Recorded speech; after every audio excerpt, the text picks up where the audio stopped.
খুব সহজভাবে ডিমের ভর্তা বাড়িতে বানিয়ে নিয়েছি। কিভাবে বানিয়েছি পুরো ভিডিওটা দেখো। এখানে 4টা ডিম সিদ্ধ করে নিয়েছি। সরষের তেল দিয়ে দিলাম। তেলটা গরম হয়ে গেছে। 2টা শুকনো লঙ্কা দিয়ে দিব। লঙ্কাটা লাল করে ভেজে নিব।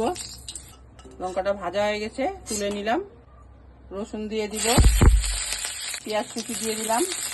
পরিমাণ মতো লবণ দিলাম। আমি একটু ভেজে নিব।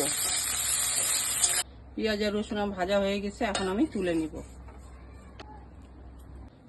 এখন আমি লবণ দিয়ে শুকনো লঙ্কাটা ভেঙে নিব। তোমরাও এইভাবে বাড়িতে বানিয়ে খাবে, দারুণ লাগে গরম ভাতে, রুটি, লুচি, পরোটা সবটার সাথেই খাওয়া যায়। ধনেপাতা কুচি দিয়ে দিব, দিয়ে ভালো করে মেখে নিব।